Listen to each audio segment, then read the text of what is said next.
Hi, and welcome to the Rave TV. I'm Allie here with Brendon from Panic at the Disco. Hello. Welcome back. Thank you. This is your 6th show here. It is. So crazy. Yeah, you were talking about playing at the bar. Yeah, we played the bar in 2005. It was our first tour. We actually ended here. This is our last show of that tour, and we started up with Fall Out Boy like the next day. Like we had to drive to Detroit. That's crazy. It was amazing. And actually, I felt really bad because we didn't really know how tours went, but it got pretty messy. We got hazed pretty bad. We were the first of 5 bands, and it was Receiving of Sirens and Acceptance like taped us up and then threw flour in our faces. Oh my god. Yeah. No, it was funny. Afterwards, not during. Yeah, not but at the time. But yeah, it was good. It was did really good. Fall Out Boy haze you? Yeah, on that tour Yeah. they did too. They tend to like either take clothes off of us or like throw flour at us. So yeah, they got us almost naked on stage. That was pretty fun. Oh. Yeah. So there you go. And you're currently out on the Save Rock and Roll tour with Fall Out Boy. Yes. How has that been going so far? It's been great so far. Yeah. It's really nice. I'm glad that they started touring again and decided to bring us out. It's kind of funny because we hadn't toured with them since the Blink-182 tour. And that was, I think, like 2009, 2010. It was a while ago. Yeah, it was a while Yeah. ago. So that was pretty crazy.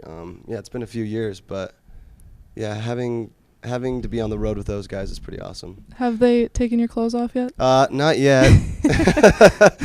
They keep saying that. They're like, telling us, yeah, we're going to prank you, and I'm waiting for it. It's probably going to be the last show, but I'm still just like I don't know. I get really on worried edge about it. Yeah, I'm a little bit on edge. I don't know what to expect. I'll just take it. I'll just take whatever they got. I don't care. So let's talk about the new record, Too Weird to Live, Too Rare to Die, which comes out October 8th. So tell me how Las Vegas had an influence on it. Vegas, having grown up there, it kind of had an inspiration for a lot of the records that we made, but we never talked about it directly, which I really wanted to this time around because I was spending a lot of time going back and forth from where I live now in Los Angeles and going back to where my family all still lives in Las Vegas.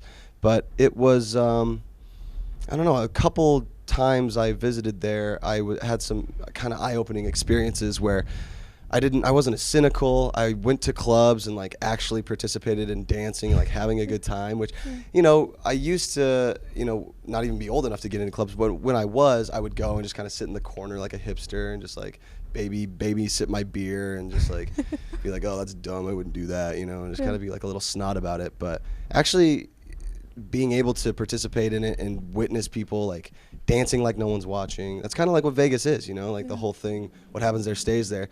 I think it frees people up to like lose inhibition, and that's what I wanted to get across in this record. I wanted to celebrate that idea of Vegas, that kind of fantastical view that everybody has, from a local standpoint. Yeah. Do you consider the making and the sound of this record different from your previous ones? Oh, yeah, definitely. Yeah. I get pretty bored with the sound pretty easily, so it's fun to keep it exciting. And that's just a good way of keeping it exciting, is trying out new stuff musically. And this record, lyrically even, it's a little more honest. There's songs that they all stem from something that happened to me personally, but a lot of them are just very straightforward, not really a story. It's just kind of, this is like a page out of my diary.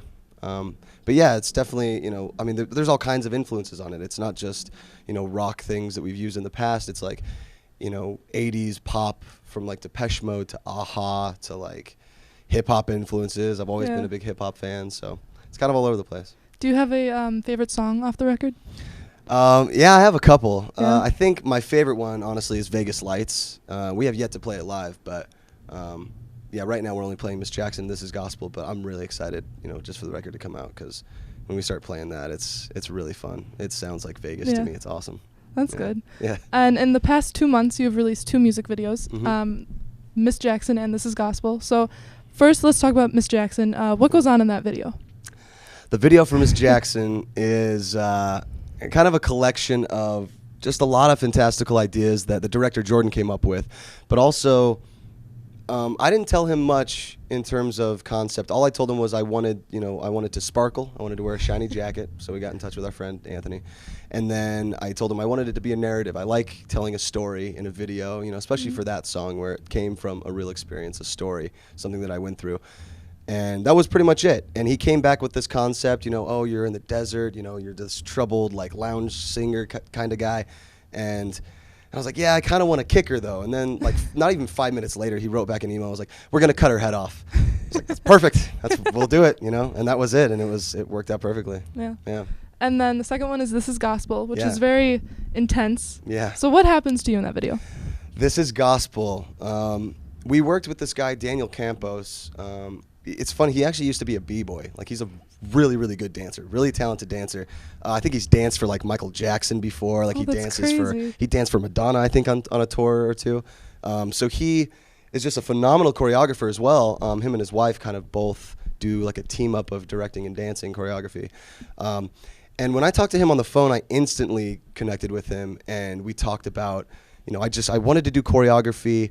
I didn't feel up to par of, like, the dance moves that he would come up with. I was like, I knew his background. I was like, I know you're actually a good dancer, so I don't want to embarrass myself. But the choreographed movement was kind of a big deal, and I wanted to do something like that to tell the story of what gospel was about, you know, battling addiction and fighting your fears and all that stuff. So, yeah, I was, you know, pleasantly surprised to hear his concept ideas. It was really great. And then the day of rehearsal before we shot, it was like a 14-hour day of just shooting.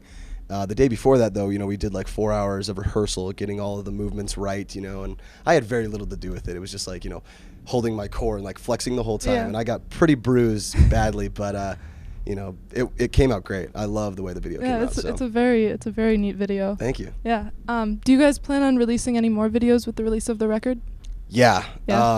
I don't know if we're gonna do like Fall Out Boy, like do 11 videos. That's pretty intense, but yeah, it's gonna be, which is gonna be good. I'm sure the stuff is. I mean, so far it's awesome. But yeah, I mean, I love making a visual to go along with the song. It's like one of my favorite things besides making music. Just being able to vent creatively with a visual. You know, we do it for our live show. And I like to give something more than just what you hear on the record. You know, to kind of take the music in a different direction by showing you what happens on, you know, goes on in my brain.